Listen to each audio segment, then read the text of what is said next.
Jide complained to Doyin how his wife Ireti would cook a pot of soup and put her hand inside the soup for some minutes to ensure that it gets sour before she ate it up.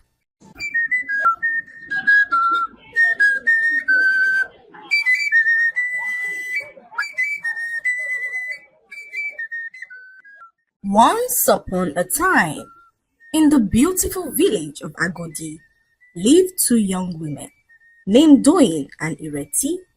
Doyin and Ireti have been friends for so many years.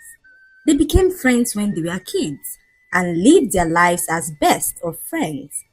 Ireti was a very quiet and lanky girl who was constantly bullied by other girls in the village. They called her a stick and used every opportunity to make her feel less of herself. One day, the popular village bullies surrounded Ireti and began to make fun of her. Ireti cried her eyes out as she prayed for the war to end in that moment when she suddenly heard the voice of a girl who warned the bullies to stay away from her. Ireti was so confused as no one had ever stood up to anyone for her before. She looked up to check who it was and saw Doyin, who grabbed her hands and took her away from the midst of the bullies. From that day on, Ireti and Doyin became best of friends, and no one dared to bully Ireti again, as Doyin became so protective of her. As the years went by, Doyin and Ireti remained inseparable, even as they grew into beautiful women. One hot afternoon, Doyin introduced Ireti to a young, handsome man named Jide, who moved into their village from a very far village. Jide was an industrious businessman whose smile captivated the hearts of many, including Ireti, who fell deeply in love with him at first sight. Jide and Ireti began to spend much time together, and not long afterwards, Jide asked for Ireti's hand in marriage. Ireti, without thinking twice, agreed to marry him because Jide was her dream come true. She rushed off to Doyin's hut to break the news to her. Jide just asked for my hand in marriage, she screamed excitedly as she jumped up with a big smile on her face. Doyin could not believe her ears as she jumped up excitedly too, congratulating her friend Ireti on her engagement. This calls for a celebration, Doyin said aloud as she rushed off to bring a small keg of palm wine, which she kept hidden underneath her bed. Doyin and Ireti drank to their heart's content till they both got intoxicated. When night came, Ireti woke up to find herself and Doyin laying on the floor in Doyin's room. She decided to head back home when Doyin muttered something underneath her breath that got Ireti extremely worried. Jide is mine, she said as she continued to sleep. Ireti, unsure of what to make of what she had just heard, returned home and decided to take it off her mind. By morning, Doyin paid a visit to Ireti as she offered to help with the wedding preparations. Jide was visiting Ireti and her family in a few days, and Doyin went out of her way to ensure that the event was a success. On the eve of Ireti's wedding, Doyin sat in Ireti's room as they talked about the wedding. Out of the blues, Doyin told Ireti to make her a promise that no man would ever come between their friendship, and Ireti, without thinking twice, agreed never to allow a man come in between their age-long friendship. A few hours later, Jide arrived at Ireti's home with his family, and the traditional marriage ceremony was conducted. Ireti became Jide's wife, and the entire village jubilated with the newlyweds, who were admired by all for how they complemented each other. Ireti and Jide lived happily as husband and wife, and Jide showed Ireti so much love. They went everywhere together and would spend hours every evening by the village stream, bonding and planning their future. However, as the days turned into weeks and the weeks into months, Ireti got pregnant and her husband Jide began to show her his true colors. He began to keep late nights and stopped paying attention to his wife Ireti, who at this time was heavily pregnant. One night, Jide returned home late and met his wife Ireti, who waited up for him to return. "Where are you coming from?"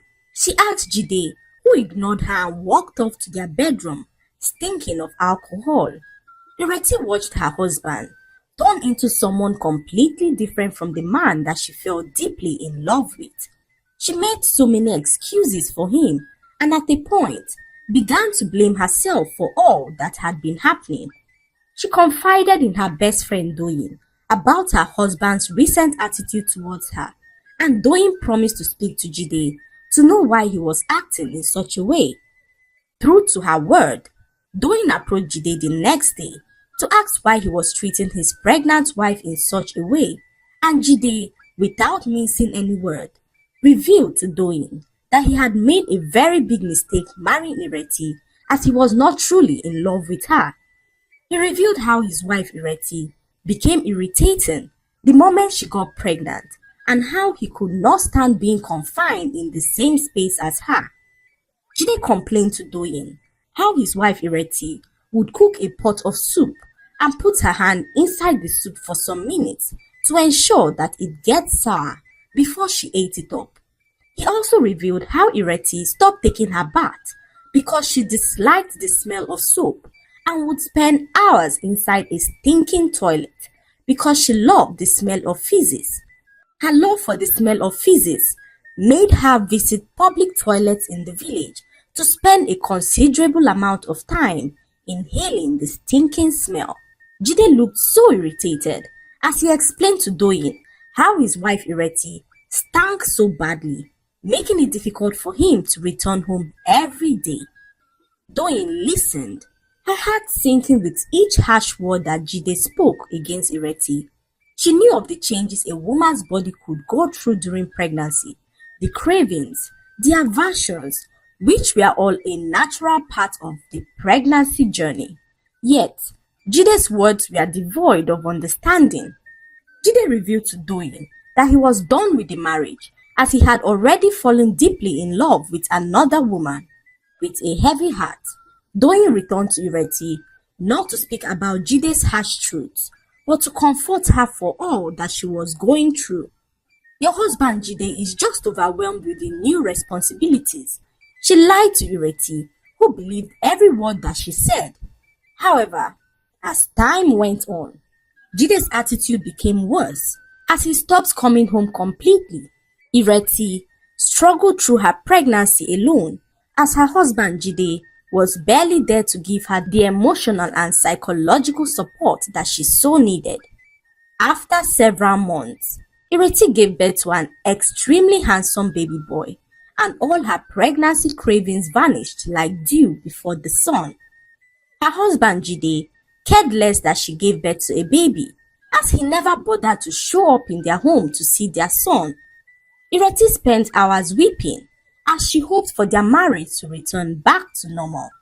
She complained to Doyin, who stepped in to fill the shoes of Jide. Doyin took care of Ireti and her son and promised never to leave their side. Ireti was so grateful to God for sending Doyin her way, as she could not imagine what her life would have been without her best friend Doyin. One morning, whilst Ireti was washing her baby's clothes outside her hut, a young woman approached her to reveal that her husband Jide was having an affair with another woman. Ireti, despite knowing deep within her heart that her husband was seeing another woman, decided to live in denial, as doing so seemed to be more bearable than confronting the truth. However, her curiosity could not let her ignore the young woman's revelation, as she pleaded to be taken to where her husband was, and lo and behold, the young woman took her straight to Doyin's hut. Ireti arrived the hut and found the door slightly open. She pushed the door open and found Jide and Doyin in bed together, their intimacy undeniable, as the truth stared her in the eyes. The betrayal hit Ireti like a blow, stealing her breath and strength. "You will reap what you sow," Ireti said to her best friend and husband as she turned to leave the hut. which had once been her sanctuary of friendship. Unable to face the reality that her husband was now with her best friend, Ireti packed up her bags and left the village with her son. Doyin, sitting in her hut in disbelief, thought about how her deepest wish had come true in the worst possible way. She had always loved Jide, and in a twisted fate, she now had him. Jide had finally asked her to be his bride, and she agreed, without thinking of how her actions would affect her best friend Ireti. In that moment, Doyin chose her happiness over everything else and was willing to sacrifice her friendship with Ireti to be happy. She had always been in love with Jide, even before she introduced him to her friend, and was sad when he chose her friend over her. But this did not matter anymore, as Jide was now hers and hers alone.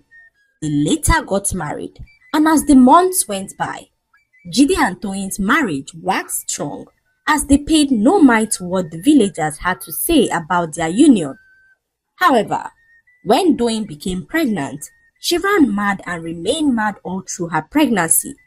All efforts to make her sane proved futile, as the village healers revealed that her madness was as a result of her pregnancy and nothing more.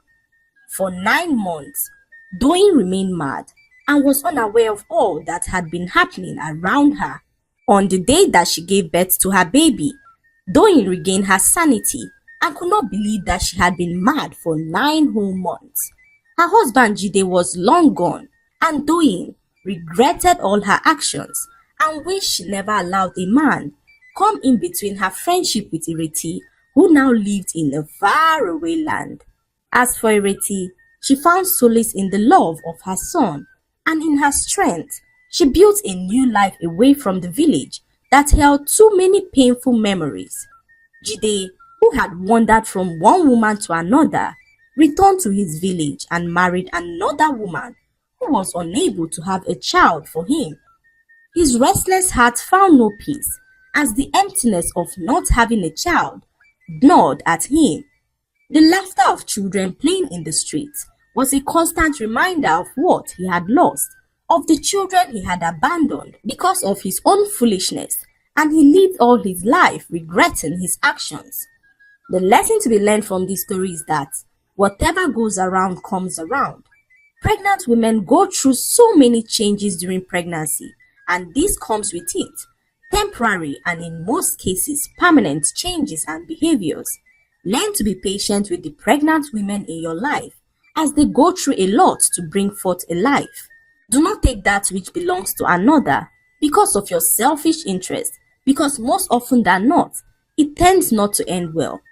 Treat people the way you would like to be treated, as doing so will promote a better society. I hope you enjoyed the story. Like, subscribe and leave a comment. It helps us grow our channel. I'll see you in our next story. Bye.